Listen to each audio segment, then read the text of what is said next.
Another day, another heat record broken in Denver. Thanks for joining us at 10. I'm Alexandra Lewis. And I'm Kyle Clark. So we're getting ready for another scorcher tomorrow. You know, when it gets hot like this in late summer, schools without AC always scramble to keep kids comfortable enough to learn. 9 News reporter Spencer Soysher joins us from Denver Public Schools headquarters tonight. Spencer, the district says they have a plan.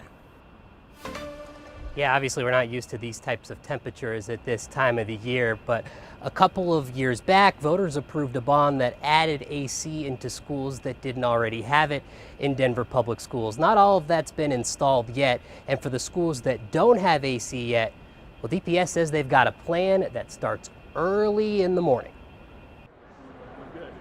It's only March, but Wednesday's gonna be hotter than an opposing team's lineup at Coors Field. It's a school day as usual. Usually by the time we're hitting near 90 degrees, the Rockies have already been eliminated from the playoffs, and it's the start of a new school year at Denver Public Schools. It also means the district is trying to avoid their classrooms doubling as saunas. Because it's just so hot with that sun beating down on the brick or the concrete. But when we hit the high 80s Wednesday, Scott Pribble with DPS says the district won't be worried. So we're able to get into a full day without that heat of the afternoon really affecting the students. Denver voters approved bonds that will add air conditioning to all of DPS's schools by the end of 2028. Yeah, we are down to our last 29 schools that still need air conditioning in the building. But what about those last 29 schools, like Steck Elementary and Teller Elementary, that are still on the to-do list? This time of year, it's not as big of a deal. These high 80s hit a bit different. DPS says the overnight low temperatures dip lower this time of year than they would in late August or early September. We're able to bring that air into the building when the facilities managers arrive to the school and keep that building cooler much longer into the day. And so that heat that comes in the afternoon isn't as impactful on our kids and on our staff. Trapping in the colder air and AC in many of the schools means Wednesday may really just be a normal day at school. We won't have any of the medical concerns that typically go along with the heat that we see in August. DPS says it doesn't think that it's even going to need to bring in those big evaporative coolers or any of the swamp coolers tomorrow like they normally do when it gets super hot at the early portions of the school year. As far as those other schools getting AC, DPS says they need to do that during the summer and not while students are there. They hope to knock out about 15 of them in 2026. Live in Denver, Spencer Soysher, 9 News. Kathy Saban, right? It's so strange that we've got like these hot days, but still really cool nights. Oh yeah, this is not anything we ever talk about in the month of March. And Spencer, I need to speak to you about the Rockies, the Colorado Rockies, and the games coming up. I need to talk to you about that. We have a summer-like forecast for the next couple of days. We had a record high today in the 80s. We're typically in the 50s this time of year. That is the fourth record high we've seen in 6 days. And tomorrow we go warmer. Temperatures this hour are in the 60s. It's 10:03 p.m. and it is 64 degrees in downtown Denver. The average high temperature this time of year is 58, so it's just weird. And the wind, while calm along the Front Range, is blowing pretty good over some of the higher passes. The high pressure ridge is starting to center over Colorado. The winds around the outer edge of that ridge out of the north and northwest, that's why we've had that just abundant cloud cover the last 2 days, but not much coming out of the clouds, no rain or snow, but the formations have been great. Tonight, Susan Poncelow sent in a picture of a lenticular cloud. I've seen some of those corkscrew clouds and pictures of the Kelvin Helmholtz clouds. It was a cool afternoon for that. We will bottom out in the mid-50s tonight, bus stop temperatures in the 60s tomorrow. This 7-day forecast is worth talking about because we have some changes. A record high expected tomorrow and then cooler weather and maybe some showers to round out the week. Details on this change coming up. A Coloradan who'd been held hostage by the Taliban-run Afghan government for over a year is finally headed home. Dennis Coyle lives in Pueblo, but he's been in Afghanistan off and on for 2 decades as a linguistics expert developing language resources. He was detained in Afghanistan in January of 2025 on allegations of violating laws. Afghan authorities never publicly said what those laws were, but today they announced he served, quote, sufficient time and had been pardoned. His release comes only a few weeks after Secretary of State Marco Rubio designated the country as a wrongful detention state. And so I would have to imagine that that sort of ratcheting up of pressure through that designation, and the further negative consequences that could come from that could have been part of the calculus as to why it was no longer seen by the Taliban to be valuable to continue to hold him.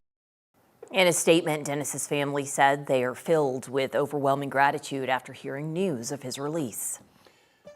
Drivers who parked their cars in the parking garage that collapsed in Denver yesterday are going to be without those vehicles for at least the next few days. The city says the building's owner has some paperwork to do before the process of securing the structure can begin. 9 News reporter Janelle Finch joins us from outside the garage with the next steps. The city says the owner needs to get a permit to allow for temporary structures to go in place at this building. Then a structural engineer and a city inspector will review the stabilization work. Surprises don't always come with a bow. Some come with caution tape and fencing. It's just my life, honestly. Jennifer Burgess was met with a shock Monday afternoon. Her car was one of 2 crushed in a parking garage collapse at Yosemite and Jefferson. I'm still processing that I'm never going to see that car again. The cause is under investigation. One thing, though, is for sure. The building had more load on it than it could handle in that moment. Corey Sheridan is a structural engineer, not involved in this particular collapse. He says temporary supports will need to be put in place before an investigation can begin. The columns, the beams, the floor system, in and around the area of failure. Sheridan says size and scale play into how long it takes to determine a cause. He says an investigation could take months to years. We'd be taking measurements of everything. We would then run the analysis of the building itself based on what the original design for the building was to make sure that everything met current design standards and building codes. He says insurance companies could get involved in litigation, but a lawsuit isn't an absolute. There may or may not have been any negligence at any level. Sometimes accidents, unfortunately, just happen. Despite working in a field that's called on when structures collapse, he says it's not a job that keeps him busy. No, not common at all, thankfully. This caught Burgess off guard. Crazy things just seem to happen when you least expect it to. But Sheridan says structure collapses don't happen every day. There are building codes and standards for a reason. Sheridan says that also the materials of the building will need to be tested. So samples of concrete and refining steel will need to be sent to a lab to make sure that they met minimum standards. And he says this process alone could take several weeks. Live in Denver, Janelle Finch, 9 News. Teachers at Sheridan schools plan to walk off the job a week from tomorrow. The union just announced that strike date. Members voted to authorize that strike earlier this month after the union's agreement and contract expired last summer. The union says it's pushing for more transparency about calendars and pay. It also wants to extend membership to support staff like bus drivers. We reached out to the district to hear how they plan to handle the strike. They told us they're on spring break right now, and they'll get back to us next week.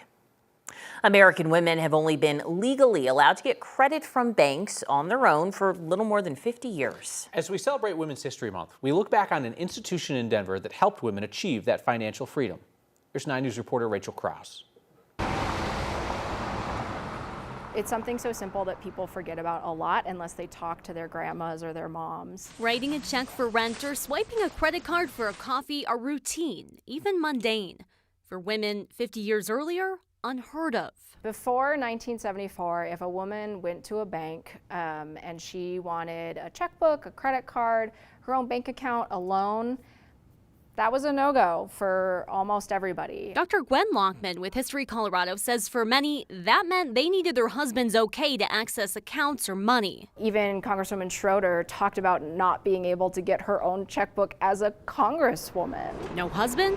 Better hope you have a dad, uncle, or brother you trusted to co-sign for you, even if you made your own money. My grandma, who was a school teacher her whole career, and she made her own money, and while she had, my grandparents shared one account, but they also had their own accounts, and she couldn't get her own account without her husband for her own money. She still kind of gets riled up to this day when she talks about it. When Congress passed the Equal Credit Opportunity Act in '74, it opened the door for women in banking. Ladies here got to work on the Denver Women's Bank. They got their charter in 1977, and they opened the bank's doors to the public on July 14th, 1978. That very first day, there was a line all the way around the block of people who wanted to be customers for the Women's Bank. It's incredible, but it's also not surprising. Inside History Colorado's America 250 exhibit sits the receipt from the Women's Bank's opening day. It says opening day final tape, and there is a great big star by that bottom number. That is $1,194,946.66. Pretty good for a first day, especially in 1978. That small piece of paper signifies the start of financial freedom for Colorado women. Now, a mark of how far we've come. And this was just one sliver of what it meant for women to gain more rights, more independence, more freedom in the late 20th century.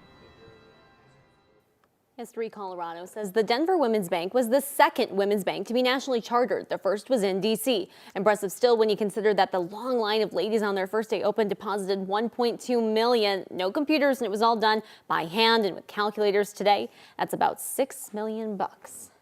And when you think about it, though, and this is the way that everything with rights works, right? Yeah. People being denied rights is not as far away in the past as you think it was. Yeah.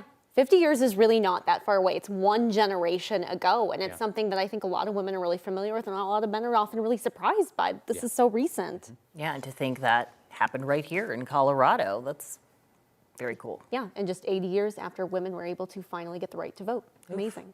All right. Rachel Krause, thank you. Thanks.